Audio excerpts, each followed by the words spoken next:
آج ایک ٹاپک آپ کے ساتھ ڈسکس کرنا چاہوں گی اور وہ ٹاپک ہے حسد کا۔ کہتے ہیں کہ حسد وہ پہلا گناہ ہے جو آسمان پہ سرزد ہوا تھا اور پہلا گناہ ہے جو زمین پہ سرزد ہوا تھا۔ آسمان پہ کب اور کیسے؟ جب اللہ تعالیٰ نے فرشتوں کو یہ حکم دیا تھا کہ وہ آدم علیہ السلام کو سجدہ کریں تو سب نے سجدہ کیا، لیکن ابلیس نے سجدہ نہیں کیا۔ کیوں نہیں کیا؟ دل میں کیا تھا؟ حسد تھا۔ حسد جس کو آپ انگریزی میں جیلسی کہہ سکتے ہیں۔ اس نے کیا کہا تھا؟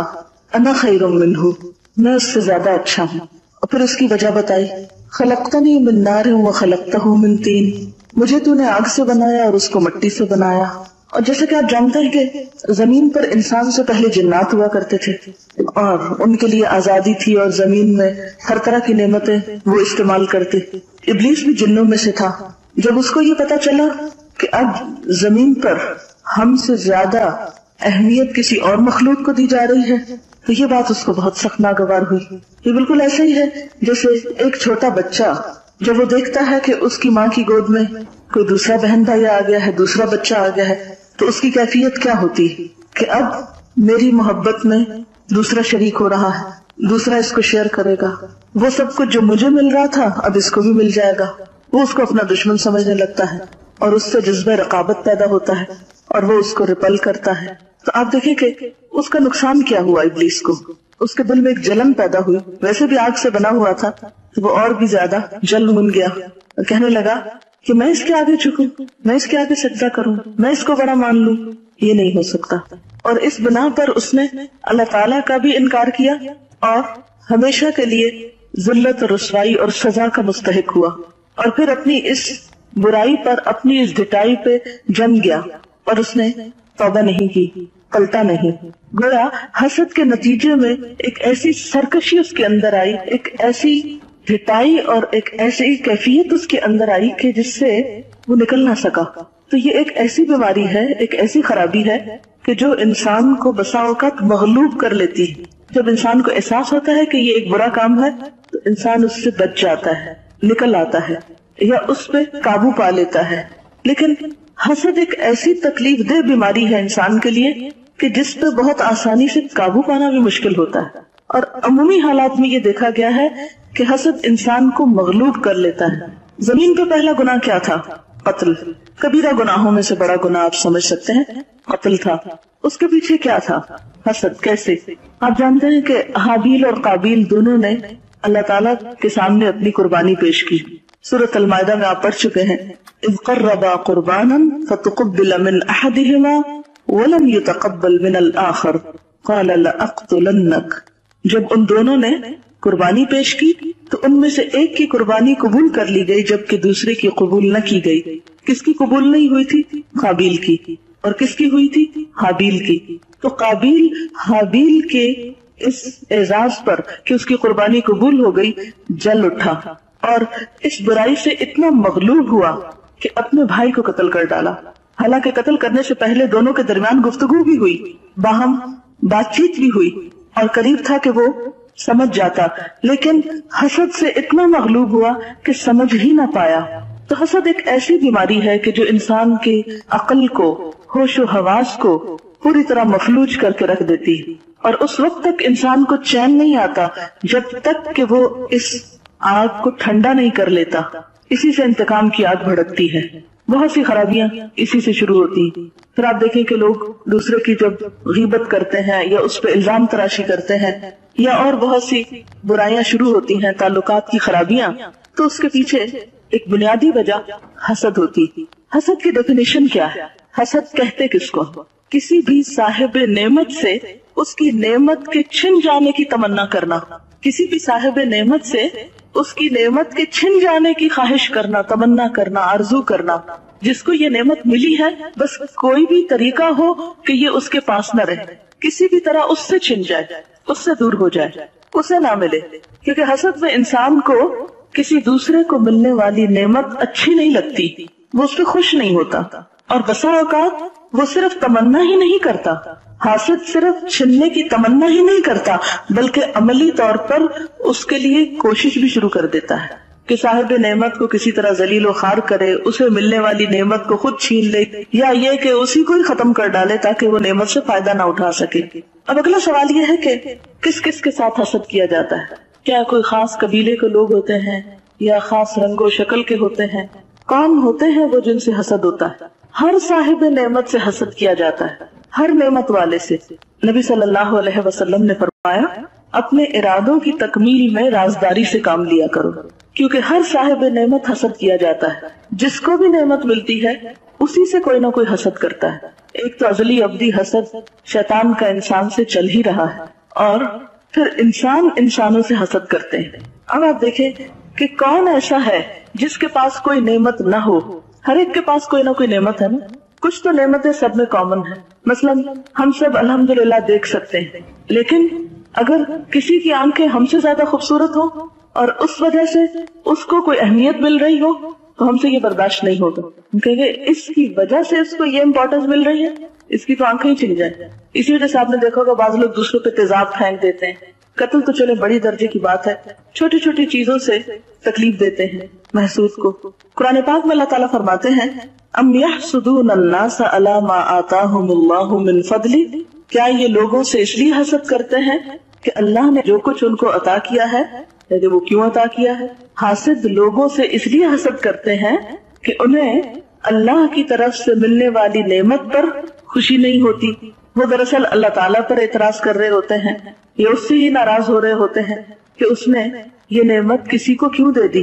اب ایک سوال تو یہ تھا کہ کس کس سے حسد ہوتا ہے، اگلا سوال یہ ہے کون کون حسد کرتا ہے؟ جس کو اللہ پہ بھروسہ نہیں ہوتا، جو اللہ کے فیصلوں پہ راضی نہیں ہوتا، ہر وہ شخص جو کسی خاص نعمت سے محروم ہوتا ہے اور وہ اس کا طلبگار بھی ہوتا ہے، جب وہ نعمت کسی دوسرے میں دیکھتا ہے تو حسد شروع کر دیتا ہے۔ کیا کوئی ایسا انسان بھی ہوتا ہے جو کبھی کسی سے حسد نہ کرے؟ اپنے آپ کا جائزہ لیں اور سچ بولیں، آپ کو تو کبھی کسی سے حسد نہیں ہوا، آپ تو کبھی نہیں کسی سے جیلس ہوئے، کبھی پتا کیسے چلے گا؟ تو اس سوال کا جواب کیا ہوا کہ ہر شخص کے اندر کسی نہ کسی درجے میں یہ بیماری ضرور ہے۔ کچھ لوگوں کے اندر تھوڑی ہوتی ہے، کچھ کے اندر زیادہ ہوتی ہے، اور کچھ تو بھرے ہی حسد کے ہوتے ہیں، جہاں سے کھولو ان کے اندر آپ کو نظر آئے گا پورے کے پورے بھرے ہوئے ہوتے ہیں۔ لیکن کسی نہ کسی درجے پر ہر شخص حسد کا شکار ہوتا ہے، یعنی حسد کرتا ہے۔ اب اگلا سوال یہ ہے کہ کیسے پتا چلے گا کہ میں کسی سے حسد کرتی ہوں یا نہیں؟ اس کی پہچان کیسے ہوگی؟ آپ بتائیے، کسی کی نعمت دیکھ کر میری کیفیت کیا ہوتی؟ ایک تو یہ کہ آپ براہ راست خود نعمت دیکھ رہے ہیں اور اس پر آپ کو تکلیف ہو رہی ہے کہ اس کو کیوں مل گئی ہے۔ اچھا، دوسرا طریقہ، ایک اور طریقہ بھی ہوتا ہے اپنے آپ کو جج کرنے کا۔ دوسرا طریقہ یہ ہے کہ جب کسی کی تعریف کی جاتی، کسی کی تعریف سن کر میرے دل کا حال کیا ہوتا ہے، اور خصوصاً جو آپ کے ہم اثر لوگ ہوں۔ ہم اثر کا کیا مطلب ہوتا ہے؟ کنٹمپریریز، یا ایک رینک کے لوگ، یا ایک عمر کے، یا ایک پیشے کے، یا ایک فیلڈ کے۔ عموماً حسد اور رقابت وہاں پائی جاتی۔ مثلاً آپ ایک کلاس میں ہیں، اس اعتبار سے آپ کا اسٹیٹس ایک جیسا نہیں کہ آپ اسٹوڈنٹس ہیں، تو آپ کے آپس میں حسد کے ہونے کا امکان بہت پایا جاتا ہے۔ اسی طرح جو ٹیچرز ہیں ان میں باہم حسد ہو سکتا ہے، یا اسی طرح گھر میں بہن بھائی چونکہ اولاد ہونے کے ناطے برابر کے درجے میں ہوتے ہیں تو ان میں بعض اوقات حسد پایا جاتا ہے۔ جیسے حضرت یوسف علیہ السلام کے بھائی، حالانکہ وہ پیغمبر کی اولاد تھے، سورۃ یوسف پڑھ چکے نا، پیغمبر کی اولاد تھے، بڑے نیک ماں باپ کے بچے تھے، لیکن اس کے باوجود حسد نے ان کو بھی جا اٹیک کیا، اور حسد کے نتیجے میں کہاں تک پہنچے؟ بھائی کو قتل کرنے کے منصوبے بنائے، جھوٹ بیچ میں بولا، کنویں میں جا کے پھینک آئے، الزام تراشی کی، کہاں تک برائیوں نے جنم لیا، صرف ایک حسد کی بیماری کی وجہ سے کہ ہمارے باپ کی توجہ ادھر کیوں ہے۔ اب سوال میرا یہ ہے کہ کیا حسد صرف گناہگار لوگوں میں ہوتا ہے یا نیک لوگوں میں بھی ہوتا ہے جو بظاہر نیک اور شریف نظر آتے ہیں؟ ہر طرح کے لوگوں میں ہوتا ہے۔ مثلاً یہ ہوتا ہے نا کہ مومن جھوٹ نہیں بولتا، بہت سے لوگ جھوٹ سے پرہیز کریں گے، غیبت نہیں کریں گے، لیکن کسی نہ کسی درجے پہ جا کے حسد کا شکار ضرور ہو جائیں گے۔ اچھا، جسمانی طور پر کیا علامتیں ہوتی ہیں جب کسی کے اندر حسد آ رہا ہوتا ہے؟ مثلاً کسی کو جب بخار ہوتا ہے تو اس کا درجہ حرارت جسم کا بڑھ جاتا ہے نا، اسی طرح جب کسی کے اندر حسد آتا ہے تو اس کا اظہار کہاں پر ہوتا ہے؟ اس کے چہرے پر ہو جاتا ہے۔ مثلاً جب کسی کی تعریف ہو رہی ہو تو اس کا جو حاسد ہے اس کے چہرے پہ آپ اثرات دیکھ سکتے ہیں، اس کی مسکراہٹ پھیکی ہوگی، وہ اگر مصنوعی طور پر خوشی کا اظہار بھی کرے گا. مثلاً جب میں یہاں رزلٹ اناؤنس کر رہی تھی نا، تو اس وقت جو ایک حقیقی خوشی ہونی چاہیے کسی کو نعمت ملنے پر، وہ نہیں نظر آ رہی تھی آنکھوں میں کہ ہائے شکر ہے ہماری ایک بہن کو اتنا اچھا اللہ نے انعام دیا اور اللہ تعالیٰ نے اس کو اتنا موقع عطا کیا ہے اچھا کام کرنے. اب یہ ہے کہ یہ اتنی خراب چیز ہے کہ انسان کی اچھی بھلی عبادات جو ہے، اپنے نیکی کے کام جو ہے، وہ سب تباہ و برباد ہونے لگتے ہیں اگر وہ اپنی اس عادت پہ کنٹرول نہیں کرتا.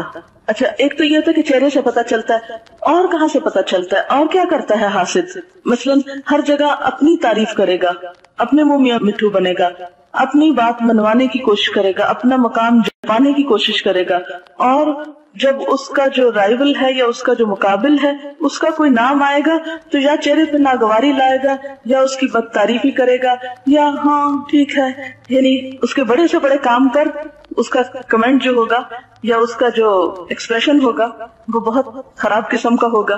اور پھر خود کو بھی بلا وجہ اس کے ساتھ کمپیئر کرتا رہتا ہے اور دوسروں کو بھی دعوت دیتا ہے کہ وہ کمپیئر کرنا شروع کر دیں. اور کیسے پتہ چلتا ہے؟ یعنی اپنا جائزہ لیں، حاسد کو پہچانے. چلو ایک چھوٹا سا ٹاپک آپ لگا لیں، حاسد کو پہچانے. خود کو پہچاننے کا طریقہ، آپ کے مد مقابل کی تعریف کے وقت آپ کا حال کیا ہوتا ہے. دوسرے کا حسد کیسے پہچانیں گے؟ اس کے چہرے سے، اس کی گفتگو سے. اچھا، اسی طرح حسد کی وجہ کیا ہوتی ہے؟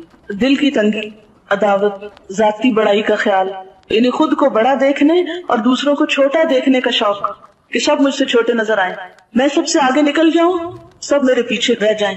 ایک تو ہیلتھی کمپٹیشن ہوتا ہے، ہر انسان کو اللہ نے موقع دیا ہے کہ وہ دوڑ لگائے، لیکن دوڑ لگاتے ہوئے اس بات کا شوق ہونا کہ باقی لوگ دوڑ میں پیچھے رہ جائیں. یعنی آپ دوڑیں جتنا دوڑتے ہیں، کوئی پابندی نہیں، لیکن دوسروں کو دوڑنے نہ دینا یا دوسروں کا دوڑنا آپ کو برا لگنا، یہ چیز ناپسندیدہ ہے. پھر اسی طرح جاہ پرستی. جاہ پرستی کیا ہوتا ہے؟ جاہ پرستی ہوتا ہے جیسے کسی عہدے یا کسی مقام کی خواہش.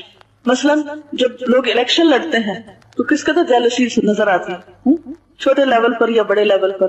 پھر اگر ان میں سے ایک سلیکٹ ہو جائے تو دوسری پارٹی کیا کرتی؟ اس کو قریب نہیں کرتی. اصل میں حسد دل کی بیماری ہے، دل کی خرابی ہے. حاسد ایک مریض انسان ہے. ہر بیماری کا کوئی نقصان ہوتا ہے. اس بیماری کا کیا نقصان ہے؟ اس کا سب سے بڑا نقصان خود انسان کی اپنی ہی ذات کو ہوتا ہے. جس سے آپ حسد کر رہے ہیں اس کو تو شاید پتہ بھی نہ ہو، اور آپ اپنے دل میں جل رہے ہیں، کڑ رہے ہیں، غمزدہ ہیں. تو جس سے آپ نے حسد کیا اس کو تو خبر بھی نہ ہوئی اور آپ نے اپنا کباڑہ کر لیا، اپنے آپ کو نقصان دیا. اور کیا ہوتا ہے؟ بہت سی برائیاں اس سے جنم لیتی ہیں. مثلاً اس سے بد اخلاقی جنم لیتی ہے. انسان غیبت پر اتر آتا ہے، الزام تراشی پہ اتر آتا ہے، دوسرے انسان کو عزت احترام نہیں دے سکتا. اگر دیکھا جائے تو قتل تک نوبت آتی ہے. بہت سے کبیرہ گناہوں کی بنیاد یہی بنتا ہے. پھر آپ دیکھیں کہ ابلیس کو کیا نقصان ہوا، راندہ درگاہ ہو گیا. بنی اسرائیل کا حضور صلی اللہ علیہ وسلم سے بہت حسد تھا کہ یہ دوسری قوم میں کیوں آ گئے ہیں، یہ آنر ہمارے بنی اسرائیل کی قوم کو کیوں نہیں ملا. تو اس بنا پہ وہ بہت جلتے گھڑتے تھے آپ سے اور آپ پر ایمان نہیں لائے. نقصان کیا ہوا ان کا؟ حق سے محروم ہو گئے، حق کو نہ پہچان سکے، خیر کو نہ پہچان سکے.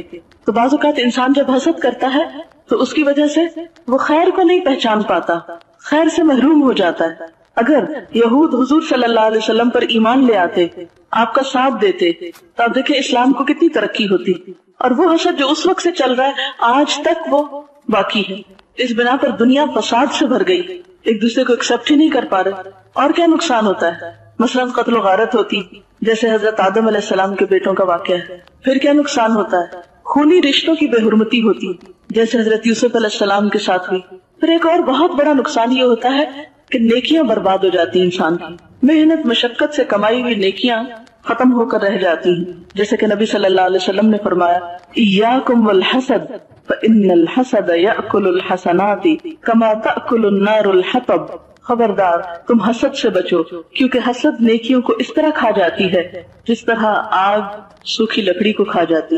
پہلے میں نے کہا نا کہ اپنا آپ جلاتے ہیں ہم، اور اپنا آپ جلانے کے ساتھ ساتھ اپنی نیکیاں بھی جلا دیتے ہیں. آپ سوچیں قیامت کے دن آپ حشر کے میدان میں کھڑے ہیں، آپ کے پاس نیک اعمال ہیں لیکن ان کو آگ لگی ہوئی ہے اور فائدہ دینے کی بجائے وہ جل رہے ہیں. کتنا بڑا نقصان ہے، کتنا شدید ترین نقصان ہے. یہ بالکل ایسے کہ جیسے کوئی شخص کچھ خریدنے کے لیے بازار جائے اور پتا چلے اس کی جیب کٹ گئی. یہ جیب کٹنے والا معاملہ ہو جاتا ہے. جیسے نوٹوں کی گٹھی جل گئی. تو اگر اپنے اعمال کو ہم پیسوں سے ہی تشبیہ دے دیں, کیونکہ مال کی محبت میں تو ہم سب مبتلا ہے نا, تو وہ سمجھ جلدی آئے گی بات. تو ایک شخص کا توشہ آخرت جو ہے اگر وہ جلنا شروع ہو جائے تو اس سے بڑا خسارہ کیا ہو سکتا ہے, اور کیا نقصان ہوتا ہے. دین کی خرابی, دین کی بربادی ہو جاتی. نبی صلی اللہ علیہ وسلم نے فرمایا, دب الیکم داء الامم قبلکم الحسد والبغضاء, تمہاری طرف پچھلی قوموں کی بیماریاں سرایت کرائیں گی, حسد اور بغض. ہی الحالقہ, جو مونڈ دینے والی ہیں. مونڈ دینا ہوتا ہے شیو کر دینا, بالکل صفایا کر دیں گی. اما انی لا اقول تحلق الشعر ولكن تحلق الدین, میں یہ نہیں کہتا کہ یہ بالوں کو مونڈ دینے والی ہے, بلکہ یہ دین کی صفائی کر دینے والی. تو جن لوگوں کے اندر حسد پایا جاتا ہے ان کا اعمال نامہ تو برباد ہوتا ہی ہے, دنیا میں بھی ان کے دین کا صفایا ہو جاتا ہے, اور ان کی وجہ سے دوسروں کے دین کو بھی نقصان پہنچتا ہے. مثلاً یعنی نہ خود اچھا کام کرتے ہیں اور نہ کسی کو کرنے دیتے ہیں. مثلاً صاحب نعمت سے حسد کیا جاتا ہے نا. اب آپ دیکھتے ہیں کہ ایک شخص بہت نیک ہے, بہت اچھا اخلاق ہے اس کا, بہت اچھی نماز پڑھتا ہے, بہت فیئر ہے, سب لوگ اس کی تعریف کرنے لگ جاتے ہیں. آپ کو اچھی نہیں لگتی اس کی تعریف, آپ کیا کرتے ہیں, کوئی ایسی کہانی گھڑتے ہیں جس سے وہ شخص بدنام ہو کے رہ جائے. اور یہ کس کی وجہ سے ہو رہا ہے, حسد کی وجہ سے. اب نقصان کیا ہوگا, نتیجہ کیا نکلے گا جب اس شخص کی برائی ہوگی جو ایک اچھی نماز پڑھنے والا ہے, اچھا اخلاق رکھنے والا ہے. لوگ اس سے بدگمان ہوں گے تو بدگمان ہو کر کیا کہیں گے, دیکھے ہیں ہم نے بہت نمازی, دیکھے ہیں بڑے بڑے اخلاق والے, وہ ایسے اور ایسے ہوتے ہیں. اب دوسرے لوگ یہ نہیں دیکھیں گے کہ بات سچ ہے یا جھوٹ, وہ تحقیق تھوڑی کریں گے, وہ نماز کو برا بلا کہنے لگیں گے. ایسے ہی ہوتا ہے نا, نماز کو برا بلا کہیں گے, دین کو برا بلا کہیں گے, تو دین کی صفائی ہونے لگ گئی نا. جب اس کی وجہ سے کچھ لوگ نماز ہی نہیں پڑھیں گے تو دین وائپ آؤٹ ہو گیا. تو پچھلی قوموں میں دین کی خرابی اسی وجہ سے ہوئی تھی کہ ان لوگوں کے اندر حسد کی بیماری آ گئی تھی. آپ کو پتا ہے کہ ابلیس کس قدر عبادت گزار تھا, لیکن جب اس نے حسد کیا تو اس کی ساری عبادتیں اور اللہ کا تقرب اور فرشتوں کی دوستی اور وہ سب کچھ برباد ہو کے رہ گیا. کسی چیز کا بھی اس کو اجر اور صلہ نہ ملا. اصل میں حاسد ہوپلیس اینڈ ہیلپ لیس ہوتا ہے. شیخ سعدی فرماتے ہیں, میں مدرسہ نظامیہ میں پڑھتا تھا تو ایک شاگرد مجھ سے حسد کرتا تھا. میں نے استاد سے شکایت کی کہ جب بھی میں حدیث بیان کرتا ہوں تو فلاں میرا ساتھی مجھ سے حسد کرتا ہے. یعنی وہ گرمبل کرنے لگتا ہوگا یا اس پہ ہنستا ہوگا یا دوسروں کو کہتا ہوگا دیکھو پھر بولنے لگا. جیسے عام طور پر ہوتا ہے نا کہ ایک طالب علم اگر برائٹ ہو تو دوسرے سارے اس کے پیچھے کی کرنے لگتے ہیں, اس کو بیوقوف ثابت کرنے لگتے ہیں, اس کو احمق کہتے ہیں, اس کی لیگ پولنگ کرتے ہیں. تمہیں کیا, تم ہر وقت اپنے آپ کو بڑی چیز سمجھتی ہو, ہر چیز میں تم ہر ڈسکشن میں پارٹیسپیٹ کرتی ہو, ہر چیز میں آگے آگے. تو کہتا ہاں واقعی مجھے پیچھے ہی رہنا چاہیے, کیونکہ انسان جب کام کرتا ہے تو اس کا دل چاہتا ہے اسے کو انکریج کرے. جب 10 لوگ ڈسکریج کرنے والے ہو تو ایک اچھا بھلا کام کرنے والا شخص اپنا ہاتھ روک لیتا ہے, اب میں نہیں کروں گا, مجھ سے نہیں لوگوں کی باتیں سنی جاتی. اب وہ خیر کا کام رک گیا, آپ کی اچھی بلی صلاحیت کو زنگ لگ گیا. تو بہرحال انہوں نے اپنے استاد سے کہا کہ فلاں شخص مجھ سے حسد کرتا ہے. استاد نے کہا تمہارے ساتھی نے حسد کر کے اگر اپنے لیے جہنم کا ایک دروازہ کھولا تو تم نے چغلی کر کے دوسرا دروازہ اپنے لیے کھول لیا, تو برابر ہو گئی نا بات. تو اس طرح حسد کی وجہ سے گناہوں کی ایک چین شروع ہو جاتی, صرف ایک شخص نہیں, ایک سے دوسرا ریاکشن میں دوسرے سے تیسرا. مثلا اگر کسی نے کسی کے بارے میں برا بھلا کہا حسد کی وجہ سے کسی کو, اب کیا ہوگا کہ جس کو برا کہا کسی اور نے بھی سن لیا, اس نے تحقیق نہیں کی, اس نے آگے جا کے کسی اور کو بتایا تو بتا فلاں شخص جو اتنی نمازیں پڑھتا ہے اس کا یہ حال ہے, حالانکہ دیکھا کسی نے نہیں ہوتا, صرف سنی سنائی پہ چل پڑتے ہیں. مثلا ایک شخص جو کلاس میں اول آ رہا ہے تو دوسرا کہے ہاں ہمیں پتا ہے وہ کتنی چیٹنگ کرتی, حالانکہ یہ جھوٹ ہوتا ہے. اب دوسرے نے سنا, اس نے تحقیق نہیں کی چیٹنگ کرتی کہ نہیں, اس نے آگے مشہور کر دیا, تو پتا یہ ایسے ہی فرسٹ آ گئی ہے, کوئی اس کے اندر قابلیت نہیں, صرف چیٹنگ کرتی. اب ایک نے برائی کی, اس سے دیکھ کے دوسرے نے کی, اس نے آگے پہنچائی, اس نے آگے پہنچائی, اور اوور آل ایک ٹرسٹ, اعتماد سب ختم, اور ایک بے چینی کی سی کیفیت بہت سے لوگوں میں آ گئی. اب دیکھیں کہ دنیا میں جینے کا حسن اعتماد کے ساتھ ہے, محبت کا حسن اعتماد کے ساتھ ہے, خوشگوار تعلقات کی طے میں باہمی اعتماد ہے. جن لوگوں کے درمیان اعتماد نہ رہے, جن لوگوں کے درمیان ٹرسٹ نہ رہے کہ وہ ایک دوسرے کے خیر خواہ ہیں, ایک دوسرے سے محبت کرنے والے, ایک دوسرے کو چاہنے والے ہیں, تو نتیجہ کیا ہوتا ہے, تعلقات خراب ہوتے ہیں. تعلقات خراب ہوتے ہیں تو بدمزگی ہوتی ہے, زندگی حرام ہو جاتی. آپ ذرا امیجن کریں کہ آپ ایسے لوگوں کی کمپنی میں ہیں جن کو آپ ٹرسٹ کر سکتے ہیں, جو آپ کا بھلا چاہتے ہیں, تو آپ ان کے ساتھ بیٹھ کے کس قدر انجوائے کرتے ہیں. اور اگر تھوڑی دیر بھی آپ کو ایسے لوگوں میں بیٹھنا پڑے